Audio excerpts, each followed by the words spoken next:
깊은 밤, 동궁전 상공들의 다급한 외침이 대궐을 흔들었습니다. 수십 명의 어이들이 모여 있었지만 그 누구도 세자의 병을 알아내지 못하고 있었습니다. 그때 구석에서 조용히 지켜보던 한 의녀가 조심스럽게 나섰습니다.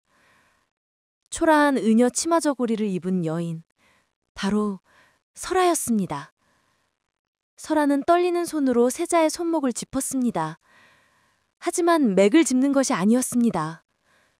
그녀는 세자의 손가락 끝을 자신의 혀에 살짝 대었습니다. 그녀의 입술이 파르르 떨렸습니다. 이것은 병이 아니옵니다. 독이옵니다. 저하께서는 독에 중독되셨나이다. 조선시대 한양의 궁궐안 동궁전. 설아의 말에 침전하니 술렁이기 시작했습니다. 어이들은 설아의 얼굴을 바라보며 믿을 수 없다는 표정을 지었습니다. 수의 최여인은 천한 은여 주제에 어이들도 모르는 것을 안다며 의심의 눈초리를 보냈습니다. 설아는 고개를 숙인 채 조심스럽게 설명했습니다. 자신이 혀로 확인한 결과 저하의 손끝에서 희미하게 느껴지는 쓴맛은 분명 백일독이라고 했습니다.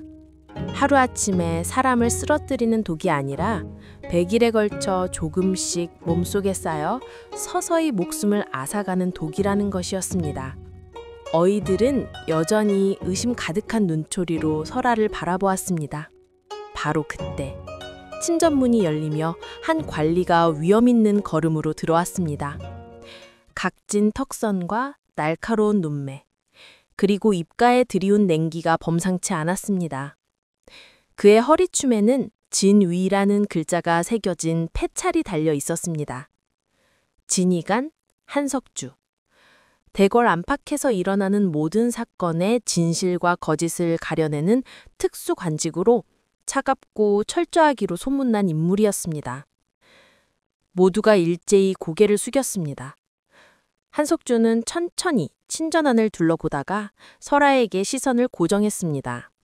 그는 방금 독이라 말한 자가 누구냐고 물었고 설아가 자신이라 답했습니다. 의녀 주제, 어이들도 모르는 독을 한다? 혹시 너가 독을 탄 것은 아니냐? 설아의 얼굴이 하얗게 질렸습니다. 하지만 그녀는 다만 혀로 맛을 보았을 뿐이라고, 어려서부터 약재와 독초를 혀로 구별할 수 있다고 답했습니다. 한석주의 눈빛이 더욱 날카로워졌습니다. 혀로 독을 구별한다는 말을 허무맹랑하다 여기면서도 그는 냉정한 판단을 내렸습니다.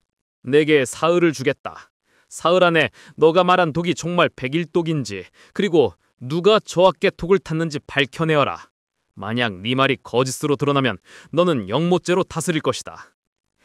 설아의 온몸이 얼어붙었습니다. 하지만 그녀는 떨리는 목소리로 명을 받들겠다고 대답했습니다. 설아가 침전을 나서자 한석주가 차갑게 그녀의 뒤를 따라왔습니다. 그는 설아를 세우고 날카로운 눈빛으로 물었습니다. 천한 의녀 주제에 어찌 백일독 값은 희귀한 독을 하는지 말입니다. 설아는 잠시 망설이다가 천천히 자신의 이야기를 꺼냈습니다. 소녀는 대대로 약재를 다루던 집안 출신으로 어려서부터 혀로 약재와 독초를 구별할 수 있었습니다. 하오나 8년 전 역병으로 부모님을 잃고 의녀가 되었사옵니다. 한석주는 잠시 말없이 설아를 바라보았습니다. 그의 차가운 눈빛 속에서 무언가 미묘한 감정이 스쳐 지나갔습니다. 그래서 백일독을 안다는 것이냐? 예, 아버지께서 소녀에게 가르쳐 주신 것 중에 백일독이 있었나이다. 북쪽 변방, 그 추운 땅에서만 자라는 흑골초라는 풀로 만드는 독이지요. 설아는 독성이 약해 하루아침에 사람을 죽이지는 못하나 100일에 걸쳐 조금씩 먹이면 그 어떤 어이도 알아채지 못한 채 목숨을 앗아갈 수 있다고 설명했습니다. 한석주가 팔짱을 끼며 날카롭게 물었습니다. 네 말대로라면 100일 동안 누군가 저하께 독을 탔다는 것이 아니냐? 대체 누가 그런 일을 할 수 있단 말이냐? 일단 저하께서 드시는 음식이나 약재 중에 100일 동안 꾸준히 들어간 것을 찾아야 하옵니다. 한석주의 눈빛이 번뜩였습니다. 그는 잠시 생각에 잠겼다가 고개를 끄덕이며 말했습니다. 좋다. 내일 아침 동궁전 뒤뜰에서 만나자. 함께 저와의 식단을 살펴보도록 하겠다. 설아가 고개를 들어 한석주를 바라보았습니다. 그의 차가운 얼굴에서 미묘한 변화가 느껴졌습니다. 여전히 의심하고 있지만 적어도 그녀와 말에 귀를 기울이고 있다는 것을. 감사합니다, 나으리. 감사는 무슨. 너가 거짓말을 하고 있다면 사흘 뒤 네 목이 달아날 것이다. 한석주는 그 말을 남기고 차갑게 돌아섰습니다. 설아는 그의 뒷모습을 바라보며 작게 중얼거렸습니다. 소녀는 거짓을 말하지 않았나이다. 저와를 반드시 살려내겠나이다. 처소로 돌아온 설아는 아버지가 남긴 낡은 약재 서첩을 펼쳤습니다. 아버지의 손때 묻은 그 서첩에는 온갖 약재와 독초에 대한 기록이 빼곡히 적혀 있었습니다. 설아는 서첩을 꼭 껴안았습니다. 저와를 반드시 살려내겠나이다. 그리고 누가 이런 짓을 저질렀는지 반드시 밝혀내겠나이다. 창밖으로는 차가운 달빛이 쏟아지고 있었습니다. 설아는 알지 못했습니다. 이 사건이 단순한 독살 사건이 아니라 대궐 안 거대한 암투의 시작이라는 것을. 그리고 자신의 운명이 이 사건을 통해 완전히 바뀌게 될 것임을 말입니다. 다음 날 아침 동궁전 뒤뜰. 한석주가 팔짱을 낀 채 설아를 기다리고 있었습니다. 그가 커다란 당부 여러 권을 건네며 이것이 지난 100일간 저하께서 드신 모든 식단 기록이라고 말했습니다. 설아는 깊은 숨을 들이쉬고 장부를 펼쳤습니다. 설아의 눈이 한 곳에서 멈췄습니다. 이것 대추차. 한석주가 되물었고 설아는 100일 전부터 오늘까지 저하께서는 매일 아침 대추차를 드셨다고 설명했습니다. 다른 음식들은 제각각이었지만 유독 대추차만은 100일 동안 단 하루도 빠짐없이 기록되어 있었습니다. 한석주가 의아해하였습니다.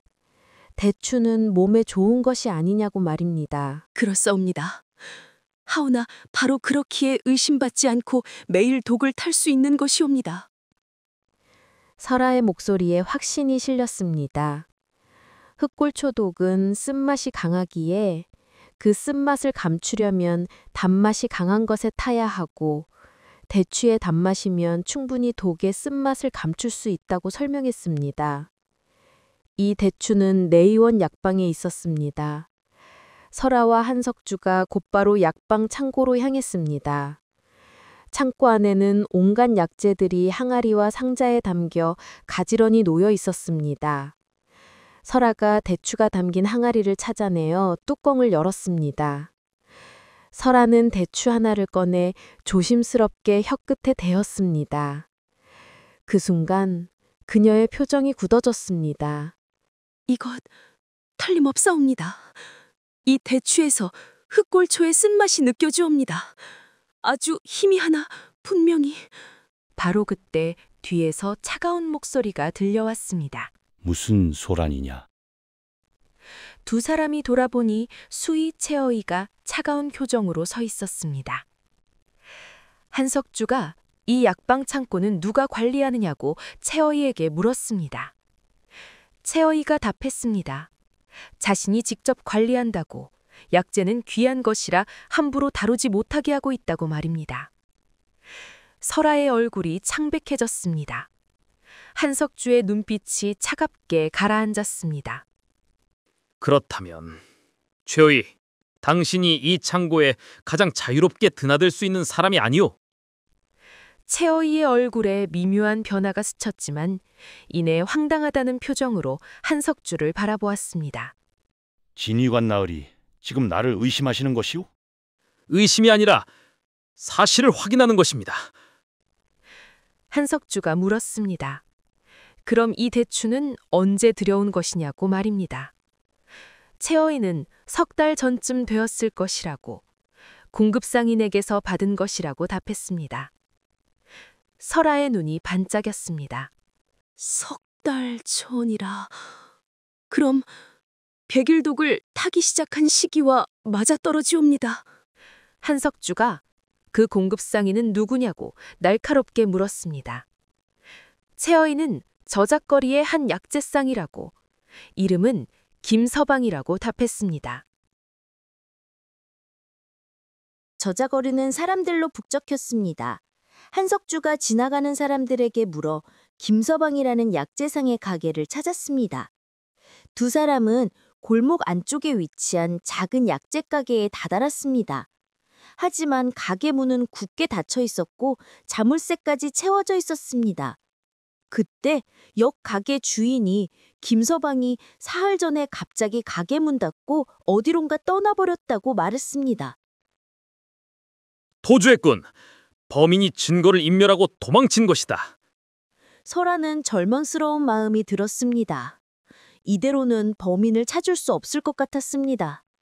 바로 그때 설아의 시선이 가게 문 앞에 떨어진 작은 종이 조각에 머물렀습니다. 그녀가 조심스럽게 그것을 주었습니다. 이곳은 종이 조각에는 글자 몇 자가 흐릿하게 적혀 있었습니다. 북쪽, 그분, 뜻. 설아가 조심스럽게 말했습니다. 나으리, 흑골초는 북쪽 변방에서만 자라는 독초이옵니다. 그리고 이 편지에도 북쪽이라는 글자가. 한석주의 눈빛이 날카로워졌습니다. 그의 머릿속에 어떤 생각이 스쳐 지나갔습니다. 북쪽, 변방, 그리고 대고를 노리는 자. 한석주가 낮은 목소리로 말했습니다. 10년 전 영모제로 유배를 간 세자저하의 숙부 되시는 분이 북쪽에 계신다고 말입니다. 설아의 얼굴이 창백해졌습니다. 그럼 그분이 복수를 위해 세자조하를 독살하려 한다는 말씀이시옵니까? 아직 확실하지 않다. 하지만 가능성은 있다. 두 사람이 다시 궁으로 돌아왔을 때 동궁전이 시끄러웠습니다. 설아와 한석주가 급히 침전으로 뛰어들어갔습니다. 세자는 더욱 창백해진 얼굴을 하고 의식을 잃고 누워 있었습니다. 맥이 거의 끊어지려 하고 있사옵니다. 이대로라면 오늘 밤을 넘기기 어려울 것 같사옵니다. 설아가 떨리는 손으로 세자의 맥을 짚었습니다. 한석주가 주먹을 불끈 쥐었습니다. 설삼을 부할 방법은 정말 없는 것이냐고 물었습니다. 설아가 고개를 떨구며 설삼은 깊은 산속에서도 가장 추운 곳, 눈이 녹지 않는 곳에서만 자란다고. 지금 계절에 그런 곳을 찾아간다 해도 최소 열흘은 걸릴 것이라고 답했습니다. 한석주의 얼굴에 절망이 스쳐 지나갔습니다. 세자는 오늘 밤을 넘기지 못할 것이고 설삼을 구하러 가기에는 시간이 너무 없었습니다. 바로 그때 침전 밖에서 또 다른 소식이 들려왔습니다. 큰일이옵니다. 수의 최어에께서 돌아가셨나이다. 모두가 경악했습니다. 아침에 댁에서 숨진 채로 발견되었다고, 목을 맨 채로 발견되었다고 말입니다. 스스로 목숨을 끊었다. 범인이 증거를 인멸한 것이다. 그날 밤 설아는 세자의 침전을 지키고 있었습니다. 세자의 숨소리는 점점 더 가늘어지고 있었고 얼굴은 죽은 사람처럼 창백했습니다. 설아는 세자의 손을 꼭 잡으며 눈물을 흘렸습니다. 바로 그때 침전문이 조용히 열리며 한석주가 들어왔습니다. 그의 손에는 오래된 나무 상자가 들려 있었습니다. 설아, 설아가 눈물을 닦으며 고개를 들었습니다. 한석주가 그녀 앞에 무릎을 꿇고 앉으며 나무 상자를 내밀었습니다. 이것을 보거라. 설아가 상자를 조심스럽게 열자 안에는 오래되어 거무스름하게 변한 산삼 한 뿌리가 들어 있었습니다. 설아의 눈이 커졌습니다. 이것은 산삼이옵니다. 그것도 아주 오래된. 한석주가 조용히 말했습니다. 100년은 묵었을 것이라고 우리 집안 대대로 내려오는 보물이라다고 말입니다. 설아가 떨리는 손으로 산삼의 잔보리 하나를 들어 혀끝에 살짝 대어보았습니다. 순간 그녀의 표정이 환해졌습니다. 나으리, 이것이면 설삼을 대신할 수 있을 것 같사옵니다. 약성이 설삼과 비슷하옵니다. 정말이냐? 예, 틀림없사옵니다. 한석주의 눈빛이 빛났습니다. 그렇다면 당장 약을 다려야 하지 않겠는가? 설아가 조심스럽게 말했습니다. 이 약은 다리는 방법이 매우 까다롭다고 불의 세기, 시간, 약재를 넣는 순서까지 모두 정확해야 하며 조금이라도 틀리면 오히려 독이 되어 버릴 수도 있다고 말입니다. 너가 할 수 있겠는가? 설아가 고개를 들어 한석주를 똑바로 바라보았습니다. 두려움보다 더 강한 결의가 그 눈에 담겨 있었습니다. 해내겠나이다. 반드시. 한석주는 그 옆에서 묵묵히 지켜보았습니다. 설아의 손은 정확했습니다. 그녀의 이마에는 땀방울이 송골송골 맺혀 있었지만 그 눈빛만큼은 흐트러짐이 없었습니다. 이제 100년 산삼을 넣어야 하옵니다. 나으리, 산삼을 주시옵소서. 약탕기에서는 진한 약냄새가 피어올랐습니다. 드디어 약이 완성되었습니다. 설아가 조심스럽게 약을 그릇에 담아 세자에게 떠먹이려는 순간 침전문이 벌컥 열렸습니다. 여러 명의 어이들과 내관들이 우르르 들어왔습니다. 그 선도에는 내의원 부제조가 서 있었습니다. 그가 소리쳤습니다. 감히 천한 의녀 주제에 저하께 함부로 약을 드리려 하느냐? 바로 그때 뒤에서 위험 있는 목소리가 들려왔습니다. 내가 판단하겠다. 모두가 놀라 뒤를 돌아보았습니다. 임금께서 직접 나타나신 것이었습니다. 전하! 모두가 일제히 무릎을 꿇었습니다. 임금은 천천히 세자의 침상으로 다가왔습니다. 그의 얼굴에는 깊은 근심이 서려 있었습니다. 경들은 모두 물러가거라. 진의관과 의녀만 남으라. 그 이야기 정녕 세자를 살릴 수 있느냐? 그러하옵니다, 전하. 소녀의 목숨을 걸고 말씀드리옵니다. 임금의 눈빛이 깊어졌습니다. 좋다. 그럼 네가 직접 먼저 그 약을 마셔보거라. 설아는 한치의 망설임도 없이 약 그릇을 들어 올렸습니다. 그녀의 눈빛은 오히려 더욱 담대했습니다. 전하, 소녀는 이 약이 해독제임을 확신하옵니다. 기꺼이 마시겠나이다. 설아는 단숨에 약을 들이켰습니다. 그녀의 손은 떨리지 않았고 표정에는 두려움이 없었습니다. 보시옵소서, 전하. 소녀는 멀쩡하옵니다. 이 약은 독이 아니라 생명을 살리는 약이옵니다. 임금의 굳었던 표정이 조금 풀렸습니다. 그의 눈에는 설아를 향한 신뢰가 조금씩 생겨나고 있었습니다. 그대의 담대함을 보니 진심으로 세자를 살리고자 하는구나. 좋다. 세자에게 약을 드려라. 설아가 서둘러 다시 약을 다려 세자에게 떠먹였습니다. 약이 세자의 입으로 들어가자 모두가 숨죽여 기다렸습니다. 반식경쯤 지났을 무렵 세자의 손가락이 미세하게 움직였습니다. 그리고 작은 기침 소리가 들렸습니다. 저하! 세자의 눈꺼풀이 천천히 열렸습니다. 임금이 급히 세자의 손을 잡았습니다. 세자야, 정신이 드느냐? 예, 아바마마. 임금의 눈에서 눈물이 흘러내렸습니다. 고맙구나. 고마워. 덕분에 세자가 살았다. 그리고 임금이 한석주를 바라보며 물었습니다. 누가 감히 세자를 독살하려 했는지 물었습니다. 한석주가 공손히 대답했습니다. 전하! 소신이 파악한 바로는 수의 최어이가 실행범이었고 그 배후에는 북쪽에 유배 가신 패왕자 이궁이옵니다. 임금의 얼굴이 굳어졌습니다. 임금이 증거가 있느냐고 물었고 한석주가 종이 조각을 내밀었습니다. 북쪽에 계신 그분의 뜻이라 적힌 약재상 김서방의 집에서 발견한 편지 조각과 백일독에 쓰이는 흑골초는 오직 북쪽 변방에서만 자라는 독초라고 설명했습니다. 임금이 편지 조각을 받아들고 한참을 응시하다가 낮은 목소리로 말했습니다. 그자가 아직도 복수의 칼날을 갈고 있었구나. 바로 그때 침전 밖에서 급한 발소리가 들렸습니다. 한 금군이 급히 뛰어들어왔습니다.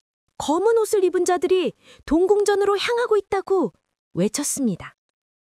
한석주의 얼굴이 굳어졌습니다. 임금이 단호하게 명했습니다. 당장 금군을 동원하여 그들을 막으라고, 세자를 지키라고 외쳤습니다. 금군들이 우르르 침전 밖으로 나갔습니다. 하지만 곧 밖에서 고함 소리와 발버둥 치는 소리가 들려왔습니다. 한석주가 임금과 세자 앞을 막아섰습니다. 설아도 떨리는 몸으로 세자의 침상 앞을 막아섰습니다. 바로 그때 침전문이 벌컥 열리며 검은 옷을 입은 자 3명이 들어왔습니다. 그들의 얼굴은 검은 천으로 가려져 있었습니다. 세자를 내놓아라! 그들이 달려들려는 순간 한석주가 앞을 막아섰습니다. 한석주가 그들과 맞서는 사이 설아는 재빨리 생각했습니다. 약재, 내게는 약재가 있다. 설아가 재빨리 약상자를 열어 자극적인 냄새를 풍기는 약가루를 꺼냈습니다. 그것은 코를 찌르는 매운 냄새가 나는 산초가루였습니다. 설아가 산초가루를 검은 옷의 자들에게 뿌렸습니다. 그들은 앞을 제대로 보지 못하며 비틀거렸습니다. 그 사이 바깥에서 금군대장의 우렁찬 목소리가 들려왔습니다. 전하를 지켜라! 수십 명의 금군들이 우르르 침전으로 몰려들어왔습니다. 검은 옷의 자들은 더 이상 버티지 못하고 금군들에게 붙잡혔습니다. 금군들이 그들의 손을 뒤로 묶었습니다. 한석주가 안도의 한숨을 내쉬었습니다. 설아, 그대의 지혜로 저들을 막았구나. 설아의 다리가 후들거렸습니다. 한석주가 그녀를 부축하였습니다. 금군들이 검은 옷의 자들의 얼굴을 가린 천을 벗겼습니다. 그 순간 궁중은 충격에 휩싸였습니다. 그들 중 한 명은 다름 아닌 내의원 부제조였습니다. 그리고 나머지는 모두 대궐 내관들이었습니다. 임금이 차갑게 물었습니다. 너희가 패왕자의 앞잡이였단 말이냐? 내의원 부제조가 고개를 떨구었습니다. 용서하옵소서, 전하. 저희는 그저 패왕자 마마의 명을 따랐을 뿐이옵니다. 임금의 분노가 침전을 뒤흔들었습니다. 감히 세자를 독살하고 또다시 해하려 들었다며 분노를 터뜨렸습니다. 그가 금군대장에게 명했습니다. 이 자들을 모두 의금부에 가두라고. 그리고 북쪽에 사신을 보내 패황자의 동태를 살피라고. 만약 역모의 증거가 더 나온다면. 임금의 목소리가 낮고 차갑게 가라앉았습니다. 용서하지 않을 것이다. 역모자들이 끌려나갔고 다시금 임금이 두 사람을 바라보며 편안해진 마음으로 미소를 지었습니다. 진의관, 그대는 목숨을 걸고 세자를 지켰다. 그리고 의녀 설아, 그대는 세자를 살렸을 뿐 아니라 역모를 밝혀내는데 큰 공을 세웠다. 임금은 잠시 생각에 잠겼다가 말을 이었습니다. 짐이 어떤 상을 내려야 할지 고심해 보아야 하겠구나. 임금도 떠난 뒤 침전에는 다시 고요가 찾아왔습니다. 한석주가 설아를 바라보며 조용히 말했습니다. 설아, 그대가 아니었다면 오늘 저하를 지킬 수 없었을 것이오. 두 사람이 서로를 바라보는 순간 그들의 눈빛 속에는 말로 다할 수 없는 감정이 담겨 있었습니다. 생사의 기로에서 함께 싸운 두 사람 사이에는 어느새 깊은 신뢰와 그 이상의 무언가가 싹트고 있었습니다. 며칠 후 세자는 완전히 건강을 되찾았습니다. 대궐 안에는 다시 평화가 찾아왔고 패왕자의 영모는 철저히 밝혀져 그의 잔당들이 모두 처벌받았습니다. 어느 화창한 봄날 저녁, 한석주가 설아를 뒤뜰로 불러냈습니다. 복숭아꽃이 흐드러지게 핀 정원에는 달빛이 은은하게 내려앉아 있었습니다. 설아, 잠시 할 말이 있어 불렀소. 설아는 가슴이 두근거렸지만 애써 평정을 유지하며 대답했습니다. 무슨 말씀이신지요, 나으리? 한석주가 잠시 망설이다가 천천히 입을 열었습니다. 나는 평생을 진실만을 쫓으며 살아왔소. 거짓을 용납하지 않고 흑백만을 가르는 삶이었지. 그래서인지 내 마음속에는 늘 차가운 얼음만 있는 줄 알았소. 하지만 그대를 만나고 그대의 지혜를 보고 그대의 용기를 보고 그대가 위험에 처했을 때 내 가슴이 무너지는 것을 느꼈소. 그제야 알았소. 내 안에도 따뜻한 것이 있었다는 것을. 한석주가 설아에게 한 걸음 다가섰습니다. 설아, 나의 아내가 되어주겠소. 설아의 눈이 커졌습니다. 그녀가 기다렸던, 그러나 결코 이루어질 수 없다고 생각했던 그 말이었습니다. 그녀의 눈에 눈물이 맺혔습니다. 나으리의 마음, 소녀도 모르지 않사옵니다. 아니, 소녀 또한 나으리를 하오나 안 되옵니다. 설아의 단호한 말에 한석주의 얼굴이 굳어졌습니다. 왜 안 되는 것이오? 설아의 눈에서 눈물이 주르륵 흘러내렸습니다. 나으리, 소녀의 신분은 변하지 않사옵니다. 나으리께 짐이 될 수 없습니다. 신분 따위는 중요하지 않소. 설아가 눈물을 닦으며 말을 이었습니다. 소녀는 나으리께 짐이 되고 싶지 않사옵니다. 그러니 두 사람이 서로를 바라보며 눈물을 흘리는 그때 뒤에서 조용한 목소리가 들려왔습니다. 참으로 안타까운 광경이로구나.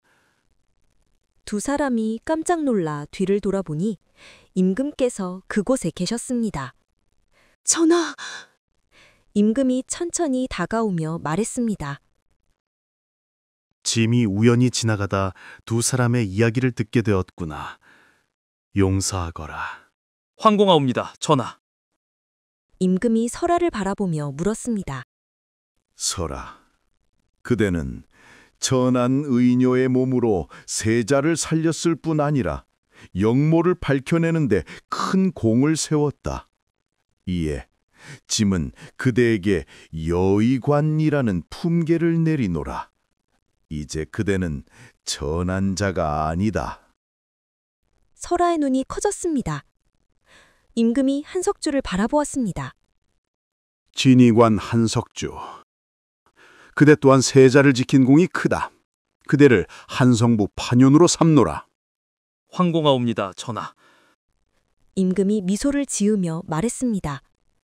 그런데 한성부 판윤이라면 마땅히 훌륭한 배필이 있어야 할 것이다. 그대에게는 아직 아내가 없지 않느냐? 그러하옵니다, 전하. 그럼 짐이 주선하겠다. 여의관 설아를 그대의 아내로 맞이하거라. 이는 짐의 명인이라. 그대는 나라를 구한 공신이다.